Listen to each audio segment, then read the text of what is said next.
उम्मीद की कश्ती को डुबोया नहीं करते, उम्मीद की कश्ती को डुबोया नहीं करते। मंजिल दूर हो तो, मंजिल दूर हो तो थक कर रोया नहीं करते, मंजिल दूर हो तो थक कर रोया नहीं करते। रखते हैं जो दिल में उम्मीद, रखते हैं जो दिल में उम्मीद कुछ पाने की, रखते हैं जो दिल में उम्मीद कुछ पाने की, वो जिंदगी में कभी कुछ खोया नहीं करते, जिंदगी में कुछ कभी खोया नहीं करते। हाँ बच्चों, आज के इस युग में टाइम सबसे बड़ी बात है, टाइम हम नहीं खोएंगे, इसलिए पॉइंट टू पॉइंट जल्दी ही अपने पॉइंट पर आने वाले हैं। सबसे पहले सबको मेरी ओर से नमस्कार और जीआरपी एजुकेशन में आपका वेलकम है। और आज पढ़ने वाले हम अध्याय नंबर 4 इंटरनेट का परिचय। इंटरनेट का सामान्य जानकारी लेंगे शुरू में। इंटरनेट के बाद, इस सामान्य जानकारी के बाद हम इस इंटरनेट के लिए आवश्यक उपकरणों की चर्चा करेंगे। आवश्यक उपकरणों में हम प्रत्येक का एक एक करके अध्ययन करने वाले हैं, जैसे कि मोडेम है, मोडेम किसे कहते हैं, मोडेम किसका संक्षिप्त रूप है, इसका विस्तारित रूप क्या है, मोडेम का कार्य क्या है, मोडेम कितने प्रकार के होते हैं, कौन कौन से मोडेम कहाँ कहाँ काम आने वाले हैं। बिल्कुल विस्तृत जानकारी हम लेकर आए हैं आज आपके लिए, जो आपके हर कंपटीशन में काम आने वाली है। ये वीडियो एकमात्र RSSCIT के लिए ही उपयोगी नहीं है, हर एक प्रकार की जो वैकेंसीज है उसमें भी काम आने वाला है। जैसे कि आपके शुरू में आप देख रहे हैं इंटरनेट, इंटरनेट का उपनाम क्या है, सूचना का सुपर हाईवे। ये भी प्रश्न पूछ लिया जाता है, छोटी परीक्षाओं में विशेष तौर से पूछ लिया जाता है कि निम्न में से सूचनाओं का सुपर हाईवे क्या है, इंटरनेट है। इसका उपनाम सूचना का सुपर हाईवे हो जाता है। दूसरा इसका उपनाम है अंतरजाल, इसे हिंदी में अंतरजाल भी कहते हैं। इंटरनेट एक वैश्विक कंप्यूटर नेटवर्क है, विश्व स्तरीय, ये विश्व स्तरीय वर्ल्ड वाला, ठीक है। इंटरनेट एक वैश्विक कंप्यूटर नेटवर्क है जिसमें विभिन्न प्रकार की सूचना और संचार सेवाएं उपलब्ध हैं। अरे इसमें क्या उपलब्ध है, इंटरनेट क्या चीज है ये अपने आप में। इंटरनेट एक ऐसा नेटवर्क है, एक ऐसा प्रक्रिया है जिसके माध्यम से, जिसमें क्या क्या है, सूचना और संचार की सुविधाएं उपलब्ध हैं, जिनका अपन उपयोग करके ये सूचना और संचार सुविधाएं हम प्राप्त कर सकते हैं। क्लाइंट मैंने एक नाम लिख रखा है, ये वो शब्द हैं जो हम जो पढ़ेंगे इस अध्याय में वो काम आने वाले हैं, इसलिए मैंने इनको सबसे पहले लिया है।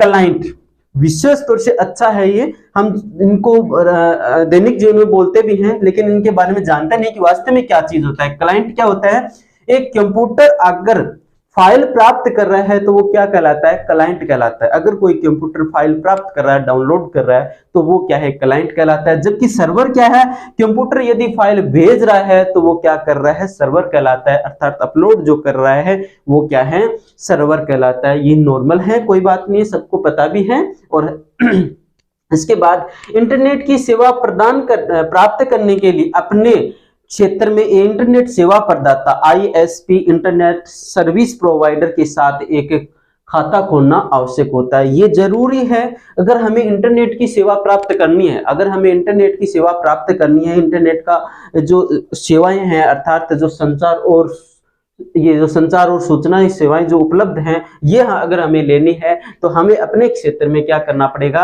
अपने क्षेत्र के ISP इंटरनेट सर्विस प्रोवाइडर के साथ एक खाता खोलना पड़ेगा। अब खाता कैसे, जैसे कि अपन जानते हैं कि अगर एक साधारण जो बैंक होते हैं, अपन जहां हम पैसों का लेन देन करते हैं वहां जाते हैं तो अपने एक आधार कार्ड और एक फोटो लेकर के जाते हैं।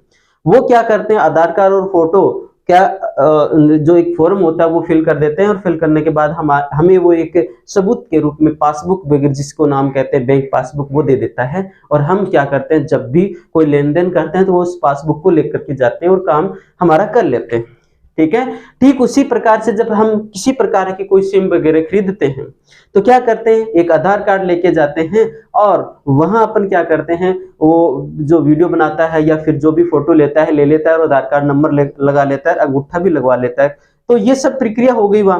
तो जैसे साधारण बैंक में हमें पासबुक दिया गया था, बैंक पासबुक, ठीक उसी प्रकार से उन्होंने भी हमें एक पासबुक देता है, वो एक छोटी चिप के रूप में होती है जिसे अपन सिम कहते हैं। वो हमारा एक प्रकार का क्या है, बैंक का पासबुक है, अर्थात हमारे ISP इंटरनेट सर्विस प्रोवाइडर का क्या है, वो खाते की पासबुक है।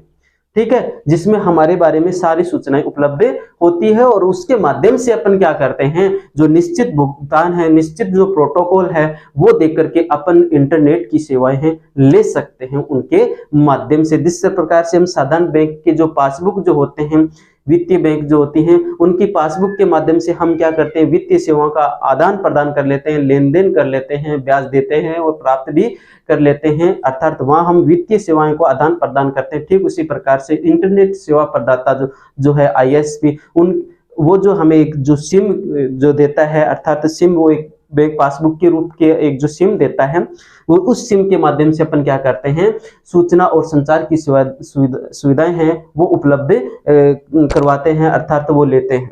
ठीक है, अरे बात समझो, वो ही खाता है। अब ध्यान दें, इंटरनेट कनेक्शन,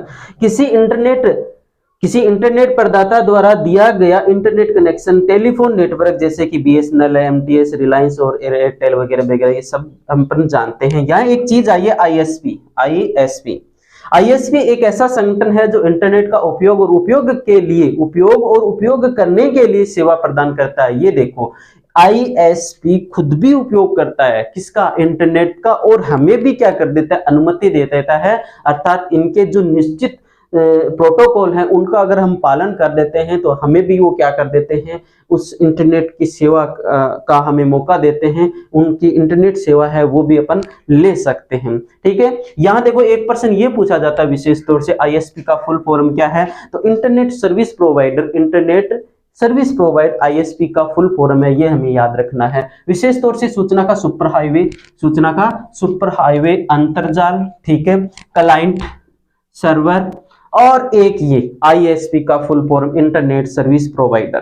ठीक है, बढ़ते हैं अपना आगे की इंटरनेट कनेक्टिविटी के लिए हमें कौन कौन से उपकरणों की आवश्यकता होती है। जैसे कि मैं एक बात करूं, टेलीफोन लाइन, मोडेम, विशेष तौर से तो ये जरूरी होता है। इसके अलावा जैसे कि कंप्यूटर में अपन जितने भी उपकरण लगे होते हैं वो सारे हमें चाहिए ही होते हैं, तो उनको अपन स्पेशल एक कंप्यूटर नाम देंगे कि कंप्यूटर की आवश्यकता होती है। इसके अलावा टेलीफोन लाइन की आवश्यकता होती है, मोडेम की आवश्यकता होती है। इस तरह से जो हमें इसमें काम आने वाले, अब जैसे मोडेम अकेला तो मोडेम होता नहीं, मोडेम कई प्रकार के होते हैं, उन सब के बारे में हम विस्तृत आगे अध्ययन करने वाले। इसी क्रम में हम मोडेम को सबसे पहले लेते हैं। मोडेम हमारा ऐसा उपकरण है जो बहुत ही आवश्यक उपकरण है, किसके लिए, इंटरनेट सेवा के लिए। मोडेम क्या चीज है वास्तव में, मोडेम एक ऐसा, जैसे कि अपन द्विभाषा सुनते हैं ना, द्विभाषी जो होता है, द्विभाषी यानी द्विभाषी जो होता है वो क्या करता है, उनको दो भाषाओं का नॉलेज होता है, तो वो क्या करता है, जैसे कि मान लो कि उसको हिंदी और अंग्रेजी आती है,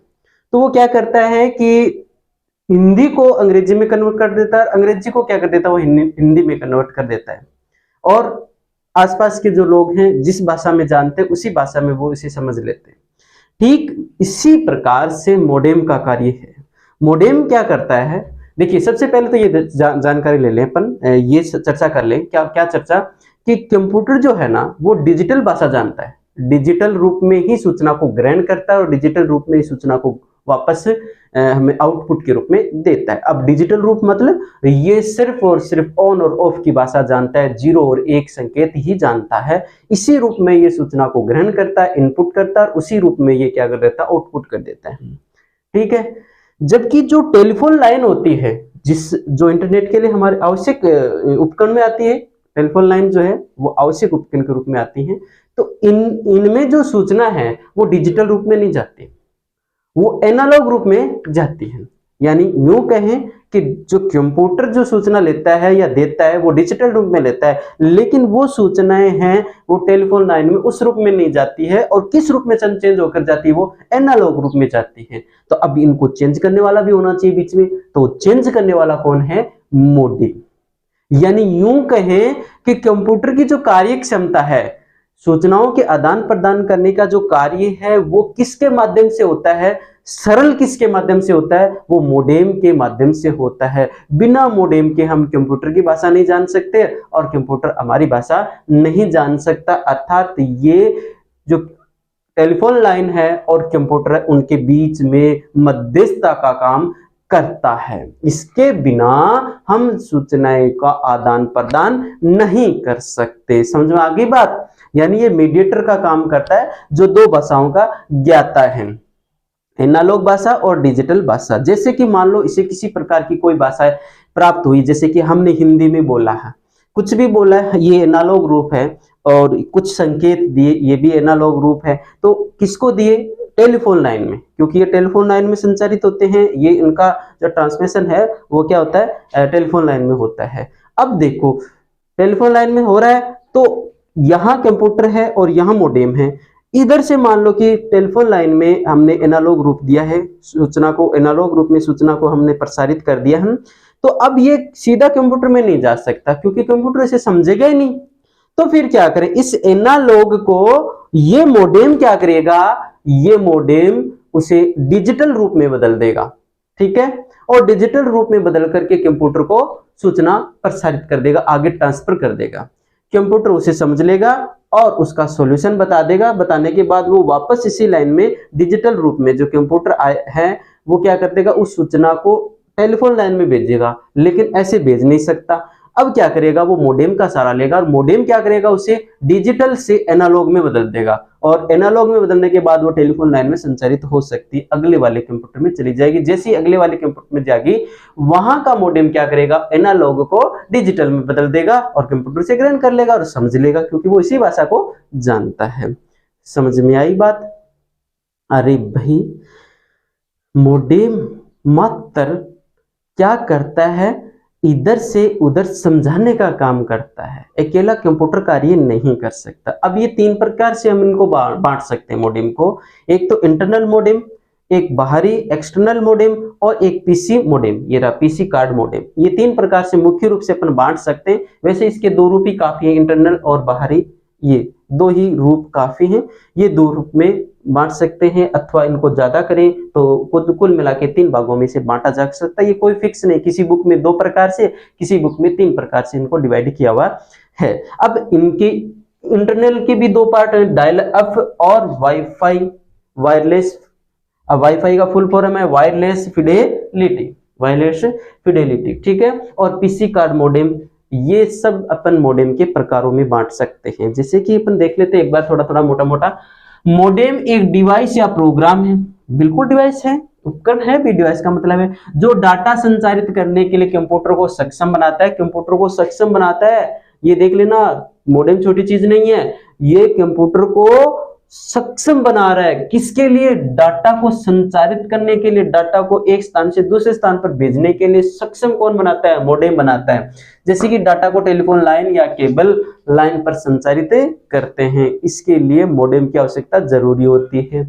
अब आप कहोगे सर हम फोन पे बात करते हैं तब कहाँ होता है मोडेम? अरे टेलीफोन सॉरी, वो जो मोडेम है वो फोन के अंदर डाल दिया तो इंटरनल हो गया, ठीक है। जबकि ब्रॉडबैंड जो है लाइन होती है, ब्रॉडबैंड जो कनेक्टिविटी होती है, उसमें क्या करते हैं? मोडेम बाहर दिखाई देता है। और मोडेम कैसा होता है? एक जो टेलीफोन आया करता था ना पहले, और उसको इस तरह से पकड़ के अपन हाथ, एक साइड में बोलने वाला, एक साइड, इस तरह से कुछ होता था, तो उसी प्रकार से होता है। लेकिन उसमें क्या होते हैं? दो सिंग टाइप से टावर निकले हुए होते हैं, ठीक है, वो मोडेम ही है। आप कभी देखना आईटी के अंदर में जाकर के कहीं, वहां पक्का मिल जाएगा। मोडेम डिजिटल सूचना को एनालॉग इंफॉर्मेशन में और एनालॉग इंफॉर्मेशन को डिजिटल में बदलता है, ये बता दिया मैंने, ठीक है। आगे बात समझ में। अब देखो, जिस प्रकार से अपन कभी कभी देखते हैं ना कि मान लो कि कोई नेता है, लोग हैं जो अंग्रेजी में बोलते हैं। अब अंग्रेजी में बोलते हैं और वो हमें सब लोगों को समझ में नहीं आती, तो फिर क्या करते हैं? उनके बीच में एक मीडिएटर बैठा होता है, द्विभाषी जो जानता है, द्विभाषिया जो है वो जानता है, वो बोलता है, जो अंग्रेजी में बोला उसको वो हिंदी में कन्वर्ट करके बोल देता है और हम उनको समझ लेते हैं। ठीक, मोडेम वही काम कर देता है, ठीक है, मोडेम वही काम कर देता है। अब मोडेम किन के लिए काम करता है? कंप्यूटर के लिए। और कंप्यूटर मात्र कौन सी सूचना देता है? डिजिटल सूचना देता है। तो ये जो कंप्यूटर को एक ही भाषा आती है, डिजिटल भाषा, वो डिजिटल भाषा मोडेम को दे देता है, और मोडेम क्या करता है? उसे कन्वर्ट करके हमें दे देता है। बस यही तो है मोडेम का कार्य। अब देखो, डिजिटल सूचना को एनालॉग इंफॉर्मेशन और एनालॉग सूचना को डिजिटल में बदलता है, ये बात पहले हो गई थी। मोडेम है वो मॉड्यूलेटर डीमॉड्यूलेटर का संक्षिप्त रूप है। यानी ये पूछा जाए कि मोडेम का फुल फॉर्म क्या है, तो मॉड्यूलेटर डीमॉड्यूलेटर इसका फुल फॉर्म है। ये प्रश्न बन सकता है और ये काफी बार बना हुआ भी प्रश्न है। ठीक है। और उसके बाद इनके प्रकार की बात करें तो इंटरनल मॉडेम जो फोन के अंदर होता है, बाहरी एक्सटर्नल मॉडेम जो आपको आईटी के अंदर में जो ब्रॉडबैंड लाइन जो होती है उसमें मिल जाएगा, तो बाहरी या एक्सटर्नल मॉडेम का हो कोई दिक्कत नहीं है। और फिर तीसरा है पीसी कार्ड मॉडेम, ये 3 प्रकार। अब इंटरनल मॉडेम है वो हम 2 प्रकार से बांट सकते हैं, फिर से भी डायल अप और वाईफाई वायरलेस फिडेलिटी। अब ये कनेक्टिविटी आ जाती है, ये कनेक्टिविटी आ जाती है जिसको अपन जैसे कि डायल अप है, डायल अप में क्या करते हैं, इसमें हमें जैसे इंटरनेट की सेवाएं अगर लेनी है तो एक टेलीफोन नंबर की तरह हमें एक इंटरनेट से जुड़े नंबर मिलते हैं और वो डायल करते हैं तभी इंटरनेट कनेक्टिविटी होती है। और वो एक निश्चित प्रक्रिया के बाद डिस्कनेक्ट भी अपने आप ही हो जाता है, वो डायल अप होता है। और ये वाईफाई के बारे में सब कुछ जानते ही हो आप, एक तो वाईफाई होता है और एक होता है आपका हॉटस्पॉट। इन दोनों में भी अंतर होता है ध्यान करने का, वो आगे पढ़ने वाले हैं, हम विस्तृत जानकारी आगे लेंगे। सिर्फ यहाँ ध्यान रखें कि मॉडेम का कार्य क्या है, मॉडेम क्या चीज है, मॉडेम का कार्य क्या है, मॉडेम क्या चीज है, मॉडेम का फुल फॉर्म क्या है, मॉडेम कितने प्रकार के होते हैं। अब जल्दी से हम मॉडेम के प्रकार की चर्चा कर लेते हैं, उनकी हल्की हल्की जानकारी इसमें लेंगे, फिर हम इनकी विस्तृत जानकारी है वो जो इंटरनेट कनेक्टिविटी के प्रकार हैं उनमें अपन लेंगे। इंटरनेट कनेक्टिविटी कैसे कैसे की जा सकती है, उनके लिए क्या क्या चीज की आवश्यकता होती है और वो कैसे की जाएगी, विशेष तौर से ये जरूरी है, ठीक है। वो हम आगे आने वाली वीडियो में, कल के वीडियो में हम पढ़ने वाले हैं। आज सिर्फ मॉडेम और मॉडेम के प्रकार के बारे में हम चर्चा करने वाले हैं। अब हमने हल्की हल्की चर्चा कर ली थी कि मॉडेम है वो 3 प्रकार का होता है, इंटरनल मॉडेम, एक्सटर्नल मॉडेम और पीसी कार्ड मॉडेम, ये पढ़ लिए थे। लेकिन थोड़ा सा इनका बारे में पढ़ लेते हैं कि ये चीज कहाँ काम आती है और इनकी क्या क्या विशेषताएं होती है। देखिए इंटरनल मॉडेम, यह मॉडेम डेस्कटॉप या लैपटॉप में इंस्टॉल होता है, डेस्कटॉप या लैपटॉप में इंस्टॉल होता है, अर्थात इसके अंदर ही होता है ये, जो हमें बाहर से दिखाई नहीं देता है। जब हम उसको अंदर से देखते हैं खोल के तो उसमें ये मॉडेम हमें दिखाई देंगे। इंटरनल मॉडेम है वो कहाँ कहाँ, डेस्कटॉप या लैपटॉप में ये हमें दिखाई देते हैं। सॉरी भाई, ये बाहरी मॉडेम से सस्ते होते हैं, जो बाहर दिखाई देते हैं मॉडेम, एक्सटर्नल मॉडेम जो होते हैं उनसे क्या होते हैं, सस्ते, क्योंकि इनको पावर सप्लाई व चेसिस की आवश्यकता नहीं होता है। अर्थात इनके खुद की अलग से कोई पावर, इनको अलग से कोई पावर सप्लाई देने की आवश्यकता नहीं होती है, ये कंप्यूटर के अंदर से ही पावर सप्लाई ले लेते हैं, इसलिए थोड़े क्या होते हैं, सस्ते होते हैं बाहरी मॉडेम की अपेक्षा। ये 2 प्रकार का होता है, ये भी 2 प्रकार का होता है। जैसे हमने मॉडेम को 3 भागों में बांटा है, फिर बांटने के बाद इंटरनल मॉडेम, बाहरी मॉडेम और पीसी कार्ड मॉडेम, ये 3 प्रकार से बांटा है ना। ठीक उसी प्रकार से इंटरनल मॉडेम को भी हमने 2 भागों में, उप भागों में बांट दिए। वो क्या है, डायल अप और वाईफाई वायरलेस फिडेलिटी। इनका फुल फॉर्म भी याद रखें कि वाईफाई का फुल फॉर्म क्या है, वायरलेस फिडेलिटी, ठीक है, ये ध्यान रखने का विशेष तौर से। तो ये हो गया इंटरनल मॉडेम। अब इनके बारे में हम कल के आने वाले वीडियो में जो इंटरनेट कनेक्टिविटी के प्रकार के नाम से जाना जाएगा उसमें हम पढ़ने वाले हैं कि इनमें हमें किस प्रकार के नंबर मिलते हैं, क्या करना पड़ता है, कितने समय के बाद वो आउट हो जाता है, किन किन की आवश्यकता होती है, इनके लिए क्या होती है, इनके लिए क्या शर्तें होती है, कौन से एरिया में ये काम करता है, कितने एरिया में काम कर सकता है, ज्यादा एरिया में काम करना है तो किस किस चीज की आवश्यकता है, बहुत विस्तार से पढ़ने वाले हैं इंटरनेट की कनेक्टिविटी नाम करके जो टॉपिक लगता है उसमें, ठीक है। बाहरी मॉडेम, बहुत गर्मी है, थोड़ा मैं जल्दी समाप्त करता हूं इसे। बाहरी मॉडेम उदाहरण, बाहरी मॉडेम के उदाहरण दिए गए, एक तो डीएसएल, ये भी कल वाले में ही है, कनेक्टिविटी में ही आएगा सारा। डीएसएल मॉडेम, इसका फुल फॉर्म भी कल ही हम विस्तृत जानकारी लेंगे, इसका फुल फॉर्म भी होगा, ठीक है। तो उदाहरण के लिए डीएसएल मॉडेम और ब्रॉडबैंड, इतना ही याद रख लें कि जो डीएसएल मॉडेम और ब्रॉडबैंड मॉडेम है वो किसके उदाहरण है, ऐसे पूछे जा सकते हैं कि किस प्रकार के मॉडेम है ये, तो ये बाहरी मॉडेम है। कौन कौन से, डीएसएल मॉडेम और ब्रॉडबैंड मॉडेम, ये किस प्रकार, ब्रॉडबैंड मॉडेम ये किस प्रकार के मॉडेम है, तो ये बाहरी मॉडेम है, इतना याद रख लें। यह मॉडेम अपनी स्वयं की बिजली आपूर्ति करता, अर्थात इनकी अलग से बिजली इनको देनी पड़ती है, इनको पावर सप्लाई अलग से देना पड़ता है। और जब भी हमें ये चाहिए कि हम अब इंटरनेट कनेक्टिविटी वो हटाना चाहते हैं, इंटरनेट कनेक्शन हटाना चाहते हैं, अर्थात इंटरनेट जो हमने जोड़ा है वो उसे अपन डिस्कनेक्ट करना चाहते हैं, तो क्या करते हैं, अपन मॉडेम की जो बाहरी मॉडेम है उसकी लाइट है वो बंद कर दें, पावर सप्लाई अपन बंद कर देंगे तो नेटवर्क कनेक्टिविटी अपने आप हट जाएगा, वो डिस्कनेक्ट हो जाएगा। जब भी इंटरनेट कनेक्शन तोड़ना चाहें तो पावर सप्लाई बंद करके तोड़ सकते हैं। ये इंटरनल मॉडेम से महंगे होते हैं भाई, अलग से पावर सप्लाई की आवश्यकता है तो महंगे तो होंगे, ये स्वाभाविक सी बात है। पीसी कार्ड मॉडेम, ये पोर्टेबल कंप्यूटर के लिए बनाए जाते हैं जो क्रेडिट कार्ड के आकार के होते हैं। क्रेडिट कार्ड सबने देखा हुआ है, वैसे आकार के ये होते हैं।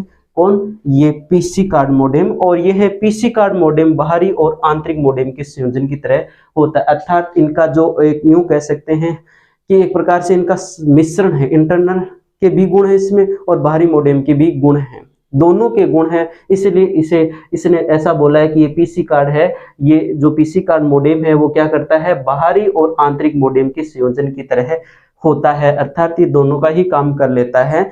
तो ये मल्टीमीडिया मॉडेम हो गया। फिर ठीक है, जब मॉडेम की आवश्यकता नहीं होती है तब इसे हटाया भी जा सकता है। इसमें इस प्रकार की सुविधा होती है कि इसमें पावर सप्लाई, जैसे अपने बाहरी मॉडेम में पावर सप्लाई बंद करती तो डिस्कनेक्ट हो गया, इसी प्रकार से इसमें क्या होता है कि हमें पावर सप्लाई बंद करने की जरूरत नहीं है, इस खुद को ही हटा दो मॉडेम को, तो अपन क्या करेंगे, ये जो इंटरनेट कनेक्टिविटी है वो अपने आप ही डिस्कनेक्ट हो जाती है, ये अपने आप ही हट जाता है। इस प्रकार से ये मॉडेम आपका पूरा होता है। मॉडेम को हमने एक नॉर्मल जानकारी के रूप में जब हमने इनपुट और आउटपुट वाला वीडियो बनाया था तब इसको हमने किस में लिया था, इसको हमने इनपुट आउटपुट डिवाइस के रूप में लिया था, लेकिन केवल उतना ही बताया गया था कि उसका उदाहरण है, किसका, इनपुट और आउटपुट डिवाइस का उदाहरण है, जबकि यहाँ मैंने उनको विस्तृत रूप से बताया हुआ है। कल के वीडियो में हम पढ़ने वाले हैं इंटरनेट की कनेक्टिविटी, कि इंटरनेट किस किस प्रकार से कनेक्ट होता है, किस किस प्रकार से जुड़ता है, जैसे कि जो एनवायरनमेंट है, जो वातावरण है, अगर खराब हो गया है, जो मौसम है वो खराब हो गया है, तब क्या करते हैं, अपने मोबाइल के जो नेटवर्क है वो क्या होते हैं, थोड़े धीमे हो जाते हैं, या फिर एक बार थोड़ी टाइम के लिए वो क्या करते हैं, नेटवर्क उनमें आता ही नहीं है। जबकि कुछ ऐसे भी नेटवर्क हैं जो क्या हैं, मौसम से प्रभावित भी नहीं होते हैं। तो वो कौन से होते हैं, वो कितने प्रकार से होते हैं, उनमें क्या क्या आवश्यकता होती है, और जो मौसम से प्रभावित होते हैं उनमें क्या क्या किस चीज़ की आवश्यकता होती है, इन सब के बारे में आने वाले कल के वीडियो में विस्तृत जानकारी लेने वाले हैं। आज के लिए बस इतना ही। वीडियो देखने के लिए बहुत बहुत धन्यवाद।